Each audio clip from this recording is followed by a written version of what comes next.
सुप्रभातम मित्रों। रात के बजे हैं 2 या फिर सुबह के 2 भी बोल सकते हैं। तो आज का ट्रैक होने वाला है बड़ा ही धमाकेदार। आज हमारा ट्रैक होगा रूपकुंड का और वहाँ पे हम होंगे 6 से 7 लोग और हम उठ चुके हैं, पूरी तरह तैयार हैं। अपनी टीम पूरी तरह तैयार है। बाकी हमारी जो टीम लीडर है, जो गाइड है हमारे, उनका इंतज़ार हो रहा है। और जैसे ही आए तो तुरंत यहाँ से भागेंगे। पूरा अंधेरा है, टॉर्च है हमारे पास और हो सकता है कि 5 बजे तक रोशनी आए। 1.5-2 घंटा अंधेरे में ट्रैक करेंगे, उसके बाद रोशनी आ जाएगी, उसके बाद हम आगे बढ़ेंगे। तो रास्ते में आपको अपडेट देता रहूँगा, तो बने रहिए मेरे साथ। नया दिन, नई शुरुआत और नई ऊर्जा के साथ मैं हूँ आपके साथ। लगी पड़ी है, सुबह 3:30 में निकले और अब समय हो रहा है 5। रोशनी आ चुकी है और जो हमारी टॉर्च है हमने उसकी लाइट बंद कर दी। लेकिन बहुत टफ ट्रैक है। हर 10 कदम में सांस फूल रही है, रुकना पड़ रहा है, पानी पीना पड़ रहा है। चलिए दोस्तों, तो रेस्ट पॉइंट पर आराम कर लें। बाकी व्यू तो बहुत शानदार है। आज किसी तरह के कोहरा दिख नहीं रहा। बाकी स्टेमिना बहुत है, लेकिन सांस डाउन जा रही है। जितना आप हाई एल्टीट्यूड पे जाओगे उतनी आपकी जो ब्रीथ है, सांस है, आपकी डाउन होती रहेगी। ये हमारे ट्रैकर्स जो साथ में चल रहे हैं।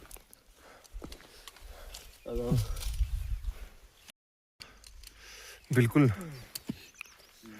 बचपन में हम ये सोचा करते थे यार कि बादलों के ऊपर जाएंगे, बादलों के ऊपर जाएंगे। देखो, फिलहाल तो मैं बादलों के ऊपर ही हूँ, बादल मेरे नीचे हैं।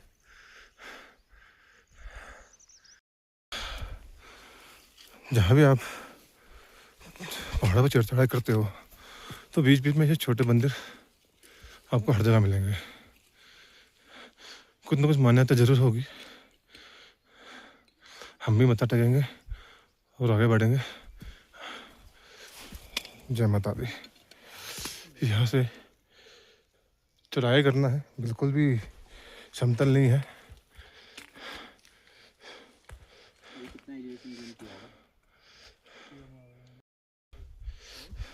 अभी हमें रास्ते में ही है और हमें आशीर्वाद मिला गणपति बप्पा का। फिलहाल तो कोई व्यू नजर नहीं आ रहा, चारों तरफ कोहरा ही कोहरा है। अगर गणपति बप्पा का आशीर्वाद रहा तो एक कोहरा छटेंगे और हमें व्यू दिखेगा। तो आराम कर ले, बहुत थक गए यार। तकरीबन 2.5 घंटे बिल्कुल सीधी चढ़ाई के बाद, हालत खराब होने वाली चढ़ाई के बाद अब थोड़ा ठीक रास्ता मिला है, सीधा सीधा। ये कुछ क्षणों के लिए, रिलैक्स फील करने के लिए, अपने आप को संतुष्टि देने के लिए। आगे जाके फिर वैसे ही चढ़ाई स्टार्ट हो जाएगी, क्योंकि हमें और टॉप पे जाना है। और आप जितना ऊपर जाओगे तो चढ़ाई तो मिलेगी। जय मां नंदा देवी। ये ग्लेशियर का नेचुरल पानी है। पानी ऊपर से बर्फ से पिघल के इधर नीचे आ रहा है। पानी खत्म हो गया था और हमने यही पानी भरा भी और पिया भी। और पानी यहीं से नीचे जाते गंगा जी में समाहित हो जाएगा। रूपकुंड अभी भी बहुत ऊपर जाना है।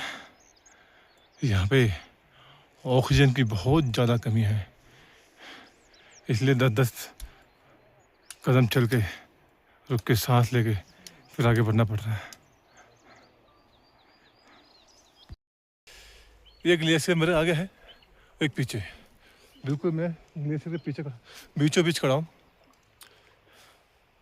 और जहाँ खड़ा हूँ बहुत ही खतरनाक जगह है, यहाँ नहीं खड़ा होना चाहिए मुझे।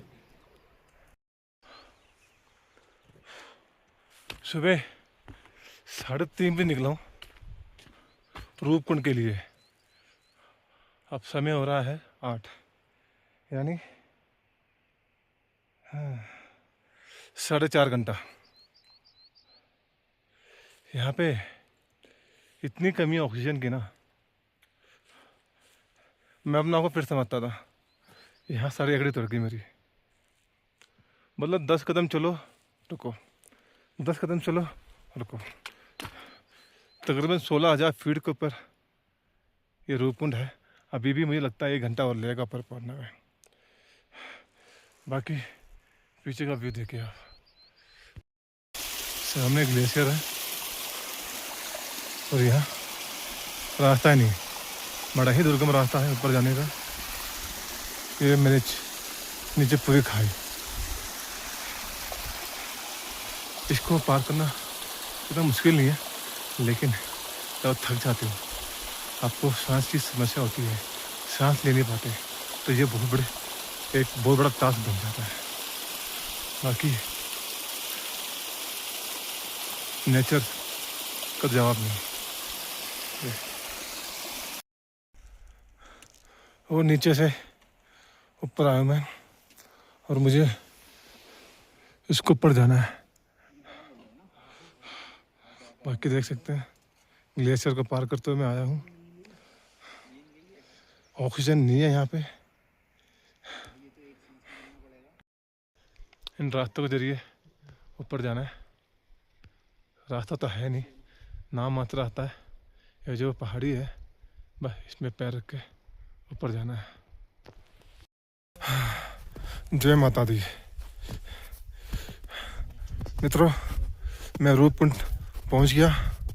आप देख सकते हैं बहुत ही शानदार, बहुत ही अद्भुत है रूपकुंड। इसकी कहानी भी बहुत प्रचलित है। यहीं से ही माँ पार्वती शादी के बाद मेरे महादेव के साथ कैलाश गए थे। ये रास्ता था और यहाँ पे उन्होंने शायद विश्राम किया होगा, तो कुंड वहाँ से बना हुआ है। और कुंड के सामने एक कंकाल है, कंकाल की भी एक स्टोरी है, भी बताऊंगा मैं आपको। तो मित्रों, ये है रूपकुंड और यहाँ पे मेरे पीछे कंकाल है और कंकाल भी कम से कम 10-10, 11-11 फुट के जो इंसान होते हैं उनके हैं। और रूपकुंड के अंदर भी कम से कम सैकड़ों कंकालें हैं, सैकड़ों इंसानों के कंकाल है। यहाँ की भी एक कहानी है, कोई राजा होगा, अय्याशी क्या होगा यहाँ पे आके। तो आप देख सकते हैं चारों तरफ तो ग्लेशियर है। माँ पार्वती का यहाँ पे वास है, निवास है, यहाँ रहती है वो। तो भगवान के सामने तुम गंदी हरकत करोगे, भगवान के साथ बैठेंगे।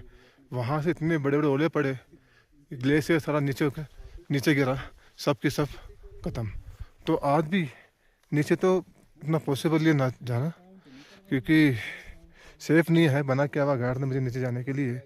लेकिन आप जैसे स्केलेटन देख सकते हैं, और यहाँ पे भी 13 का विष्ट, ये जो ब्लैक चीज़ दिख रही है ना, ये सामने ये स्केलेटन है, ठीक है। अब और दिखाता हूँ, ये देखो, ये जो लेटा हुआ है ये भी स्केलेटन है। अंदर बहुत सारे हैं।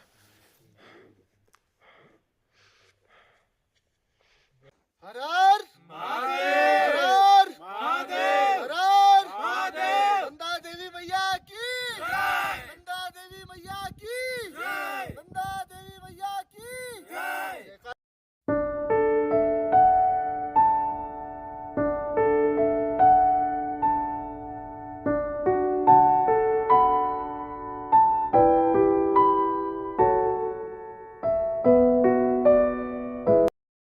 जय माता दी।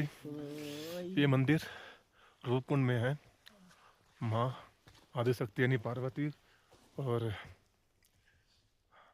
महादेव यहाँ विराजमान है। लोग आते हैं, सच्ची मन से आओ तो उनकी मनोकामना पूर्ण होती है। यहाँ के लोग ऐसे बोलते हैं। हमने तो बहुत कुछ मांग लिया, देखते हैं अवश्य मिलेगा। जय माता दी, हर हर महादेव। खतरनाक रूपकुंड की चोटी को अभी पार किया हूँ।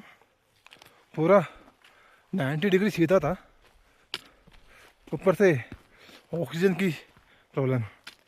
अब तो नीचे उतर रहा हूँ, इतनी दिक्कत है नहीं, क्योंकि नीचे उतरते टाइम इतना जोर लगता नहीं है। तो बहुत शानदार रहा मेरा रूपकुंड ट्रैक ऊपर, आपने भी देखा। चलो आगे भी मिलता रहूँगा। जब भी मैं उत्तराखंड की चोटी पे आता हूँ, ट्रैक पे आता हूँ, एक कुत्ता मेरे साथ ज़रूर होता है, चाहे सुरक्षा के लिए हो या फिर रास्ता दिखाने के लिए हो। जब मैं ऊपर गया तब भी एक कुत्ता था, अभी एक नीचे आ रहा हूँ तब भी एक कुत्ता। पिछला ट्राई भी किया, वहाँ भी मुझे कुत्ते बहुत मिले। ये पुराने काल से ही एक कथा चलती आ रही है, जब पांडव स्वर्ग की तलाश में जा रहे थे तो उनके साथ एक कुत्ता भी जा रहा था। तो यहाँ के लोग कहते हैं कि तभी से ही, तब जब भी कोई राहगीर या कोई व्यक्ति या कोई यात्री उत्तराखंड की पहाड़ी में जाता है तो कुत्ता उनके साथ ज़रूर रहता है। मैं बैठा हूँ पताल बेचनी में, रूपकुंड से होते हुए तकरीबन 4 किलोमीटर तो हो गया होगा यार। दोपहर के बज रहे हैं 12:30 और मुझे भूख लगी है बहुत ज़्यादा। 2 लोग आगे निकल चुके हैं, 2 लोग पीछे रह गए हैं, बीच में मैं बैठा हूँ। मैं वेट कर रहा हूँ अपने गाइड का कि लंच वंच करें यार, भूख लग रही है। ये पाताल बेचनी का बेस कैंप है, यहाँ से भी ट्रैकर आते हैं। ये हमारा बेस कैंप पत्थर नाचुनी में है और इनका बेस कैंप बेताल नाचुनी में। 3 बज चुके हैं और चारों तरफ कोहरा ही कोहरा।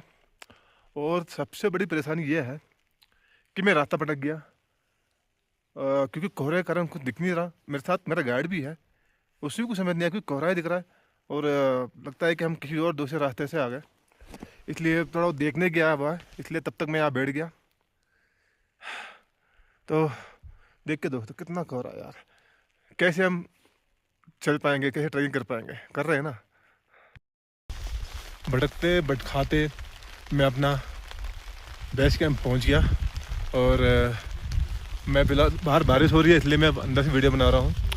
ये मेरा स्टिक है और मेगा जी है, देखो जाके झांक के देख रही हैं मेरे पड़ोसी हैं वो सामने। बाकी जो भी हमारे टीम मेंबर थे, जो जिनका अली बुग्याल तक था, वो सब सुबह निकल चुके हैं। बाकी 6 या 7 लोग कल सुबह जाएंगे कहीं और। ये है पत्थर नाचुन का बेस कैंप और मैं पहुंच चुका हूं रूपकुंड से अपने बेस कैंप में। जब आया तो बहुत तेज बारिश हो रही थी, बारिश बंद हो चुकी है।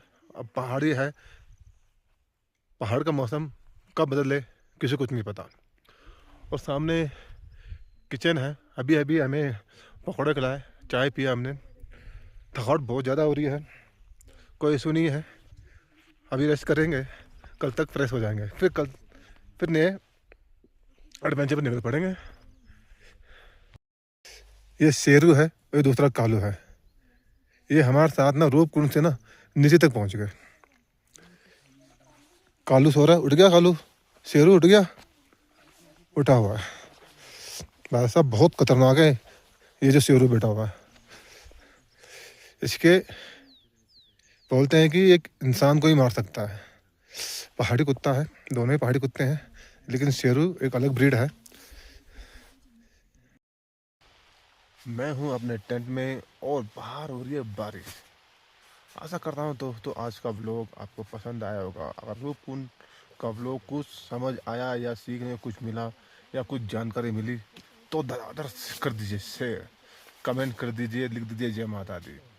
ठीक है मित्रों, तो अगले व्लॉग का इंतजार करते हैं।